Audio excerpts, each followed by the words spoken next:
The restaurant was warm, dimly lit, its atmosphere wrapped in the soft hum of quiet conversations and the occasional clinking of silverware against fine china. The kind of place where power brokers leaned in close over glasses of aged wine, where whispers of influence floated beneath the low glow of chandeliers. It was an upscale corner of Columbus, Ohio, refined but discreet, a sanctuary for those who preferred their presence to speak louder than their words. Tonight, however, words would become unavoidable. At a table near the window, framed by the golden haze of candlelight, Melania Trump sat elegant as ever, her fingers wrapped around a delicate porcelain cup. Chamomile tea, her choice of calm in a world that rarely offered her any. Dressed in a dark blue suit, her presence was effortless. She had come to Columbus for a charity event, one focused on struggling families, on real people fighting real battles. It was meant to be a night of quiet reflection. But peace is a fragile thing, because then the door slammed open. A gust of cold air rushed in with the woman who stormed through, her movements frantic, fueled by something deeper than just anger, desperation. Her face was flushed, her breathing uneven, her hands curled into tight, trembling fists. The restaurant froze. Conversations died mid-sentence. Wine glasses hovered inches from lips. Waiters paused, uncertain whether to step forward or step back. Eyes darted toward her, scanning, judging. But she only had one target. Her gaze locked onto Melania Trump, a firestorm of frustration igniting behind her eyes. You! Her voice, sharp, raw, edged with years of exhaustion, cut through the air like a blade. You sit here in luxury, dressed in designer clothes, drinking tea, while people like me can't even afford to feed our kids. The words landed like a slap. Gasps rippled across the room. A manager took one hesitant step forward, unsure whether to diffuse or remove. Some patrons exchanged nervous glances. Others pretended not to see, suddenly very interested in the contents of their plates. The weight of it all, the moment, the tension, the collision of two different worlds, hung thick in the air. And then Melania stood. She rose slowly, her movements calm, deliberate, not rushed, not defensive. She didn't flinch. She didn't scowl or dismiss. She didn't summon security, didn't turn her back, didn't shrink into the armor of privilege and power. Instead, she met Rebecca's eyes, and in a voice smooth as silk yet steady as steel, she did something no one expected. Tell me your story. 3 simple words. The restaurant held its breath. The fire in Rebecca's eyes flickered, not extinguished but shaken. You want to hear my story? She repeated, the sharpness in her voice wavering, as if she hadn't expected to be acknowledged at all, let alone heard. Melania nodded, her expression unreadable, but open. Yes, please sit. She gestured to the chair across from her, as if this was an invitation, not an interrogation. Rebecca hesitated. She had come expecting war, expecting dismissal, excuses, a wall of indifference she would have to break through with sheer force. But this was different. Slowly, uncertain, wary, almost disoriented by the shift in power, she lowered herself into the chair. And in that moment, the entire restaurant witnessed something rare, something fragile, something powerful. 2 women, from opposite worlds, opposite lives, opposite fates, sitting at the same table. And for the first time, listening. The weight of the moment pressed into the walls of the restaurant, thick and unrelenting. Conversations had long since died down. Forks remained suspended in midair, and every eye in the room was now glued to the 2 women seated across from each other. It was as if the world had narrowed down to this table, to this conversation, to the 2 of them.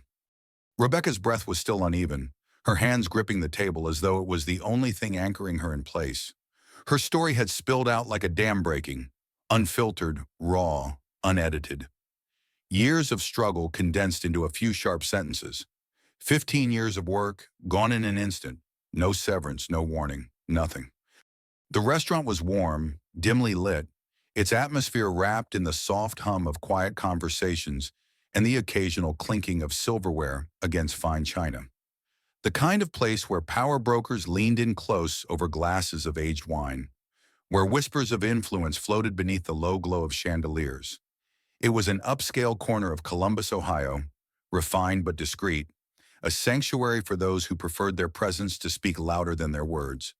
Tonight, however, words would become unavoidable. Since then, I've applied to hundreds of jobs, she continued, her voice cracking against the weight of her own words. I've done everything I could, but no one's hiring, no one's paying enough to live. My savings ran out. My rent is past due. And every time I turn on the news, all I see are politicians arguing while people like me are drowning. The way her voice cracked on that last word sent a shiver through the restaurant. A single raw note in the middle of a room full of people who, for once, were truly listening. So tell me, Mrs. Trump. Rebecca's voice dropped lower now, but the fire remained. How do you expect people like me to support you? How do you expect us to believe that you or your husband care about us? Silence. Not the kind that felt awkward, the kind that felt unshakable. Even the waiters had stopped moving, hovering just outside the moment, watching, waiting. The chandelier light flickered against the marble floors, casting long shadows that felt too dramatic for reality. But then again, this was real. And Melania Trump spoke. Rebecca, she said, her voice smooth yet weighted with something deeper. I hear you, and I want you to know something. You are not invisible. Rebecca blinked. Her breath hitched. It was a simple sentence, yet something about it made her freeze, as if she hadn't expected to be acknowledged, as if she had been prepared for deflection, dismissal, empty rhetoric. But this was different. Melania's hands, deliberate and slow, folded gently atop the table. She didn't speak to fill space. She didn't rush to defend herself. She simply held the moment, let Rebecca sit in it, let her words breathe. I know what it feels like to struggle, she continued. I was not born into wealth. I grew up in a small town, and my family had to work for everything. I have seen hardship. I have seen pain. And I understand that when people are suffering, words alone are not enough. The restaurant was so quiet now that the sound of a glass being set down 3 tables over felt deafening. Melania didn't break eye contact. And then, slowly, deliberately, she reached across the table. She placed her hand over Rebecca's. Warm. Real. Rebecca stiffened, not because she was uncomfortable, but because no one had ever done that before.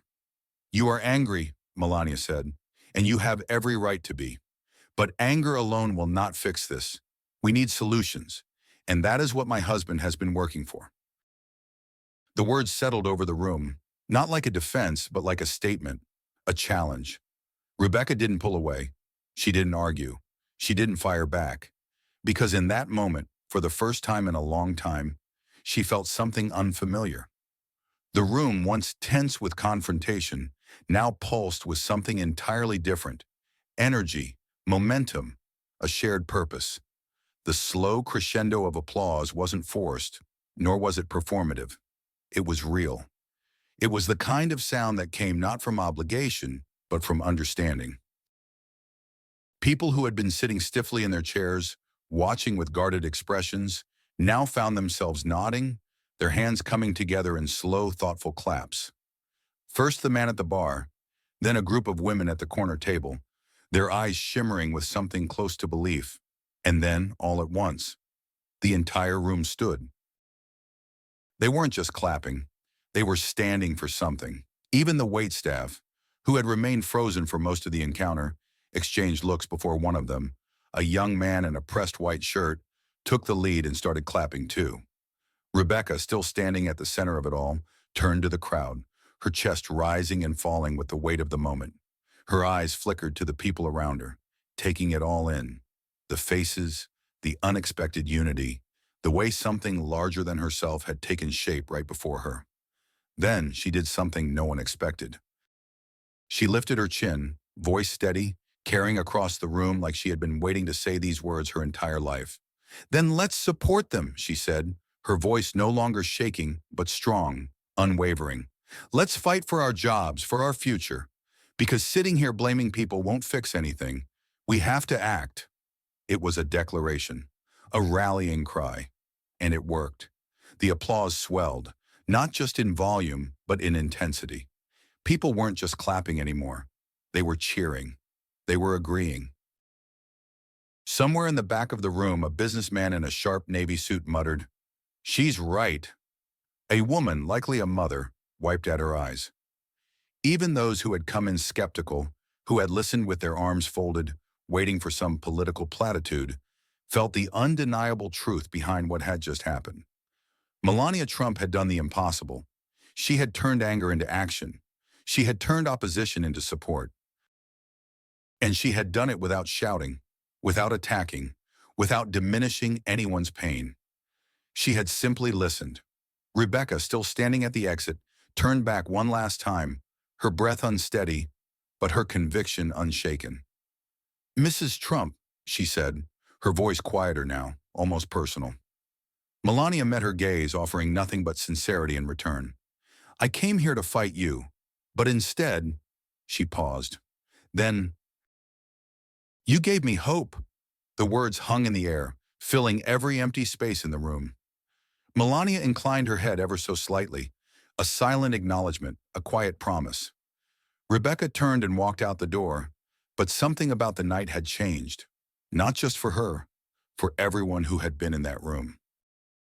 And with that, she stepped into the night, the cool air wrapping around her like a silent witness to the transformation that had just taken place within her. She was not the same woman who had walked into that room hours before. Something inside her had shifted, subtly at first like a whisper in the dark, then with the undeniable force of a tide pulling her toward a new shore. She had come seeking opposition, armed with skepticism and conviction, yet she left with something far greater: clarity, purpose, a newfound respect for the woman she had once dismissed, a woman she now knew she would stand beside, not out of obligation, but out of something deeper. And that night, something changed. The conversation that had once been rigid, fueled by division and doubt, took on a different tone. It softened, deepened, and became something more powerful than resistance. Because sometimes leadership isn't about drawing battle lines. It isn't about who speaks the loudest or who holds the most ground. Sometimes leadership is about standing still long enough to listen, to truly hear, to understand the hearts of the people who feel unheard. It's about recognizing that strength isn't found in shouting, but in the quiet moments when someone feels. And most of all, it's about reminding people that no matter how forgotten they may feel, no matter how lost or overlooked, they are not alone. Have you ever changed your mind after really listening? Rebecca walked into that restaurant ready for a fight. She expected resistance, defensiveness, or dismissal. But instead, she was heard. Have you ever entered a conversation certain of your stance, only to walk away with a different perspective? Too often, we think change comes from shouting louder. But what if it actually comes from listening better? Let's talk about it. Have you ever been in a conversation that truly shifted your views? Do you think we need more listening in today's world? What does true leadership mean to you? If you found this story inspiring, don't forget to like this video to support real conversations. Comment your thoughts below. We want to hear your perspective. Subscribe to the channel for more powerful stories that make you think. Hit that notification bell so you never miss an update. Blast off.